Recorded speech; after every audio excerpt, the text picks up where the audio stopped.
Yogyakarta. Yogyakarta sangat kaya akan budaya, sejarah, dan peran pentingnya sebagai saksi bisu perjuangan kemerdekaan bangsa Indonesia.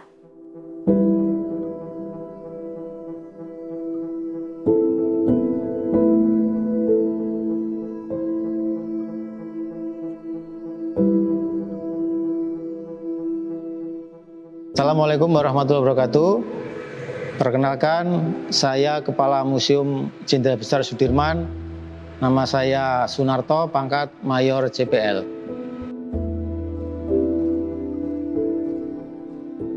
Jadi setelah pengakuan kedaulatan Republik Indonesia, yaitu tanggal 27 Desember 1949, gedung ini sempat digunakan beberapa kali oleh zaman pemerintahan waktu itu ya. Salah satunya adalah sebagai markas komando militer wilayah kota Yogyakarta. Kemudian sempat menjadi asrama resimen militer. Kemudian pada tanggal 17 Juni 1968 sampai dengan 30 Agustus 1982 digunakan sebagai Museum Angkatan Darat. Nah, kemudian tepatnya terakhir di tanggal 30 Agustus 1982, gedung ini diresmikan oleh Jenderal Poniman sebagai Panglima TNI menjadi Museum Sasmita Loka Jenderal Besar Sudirman.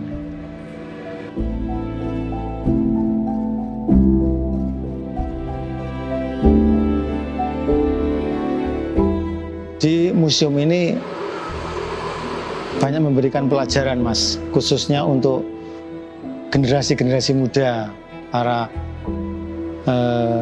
siswa dari tingkat SD, SMP maupun mahasiswa. Karena di museum ini meninggalkan sejarah-sejarah atau peninggalan zaman kepemimpinannya Jenderal Besar Sudirman sebagai Panglima TKR.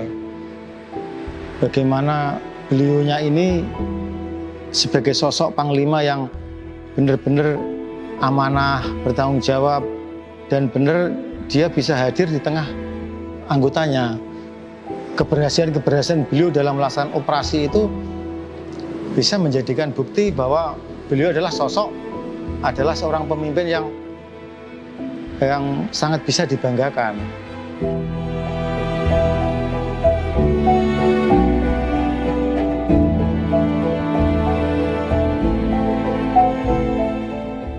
Kita juga kita pandu pengunjung itu bagaimana sosok Jenderal Besar Sudirman. Kita jadi teringat pada saat sambutan Presiden Soekarno di tanggal 17 Agustus 1966, yaitu jas merah itu. Jangan sekali-kali meninggalkan sejarah.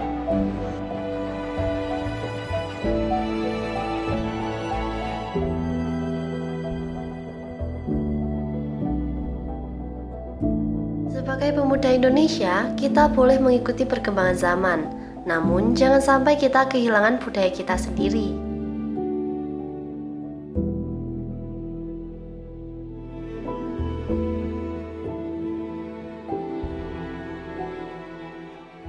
Di sini terpajang koleksi-koleksi, ada 13 ruangan. 13 ruangan koleksi yang secara berurutan itu ada ruang utama, ruang tamu, itu untuk menyambut tamu-tamu beliau. Kemudian ada meja kursi juga untuk keluarga. Kemudian ada kamar tamu. Kemudian kamar anak-anak Jenderal Besar Sudirman, kamar utama Jenderal Besar Sudirman beserta ibu.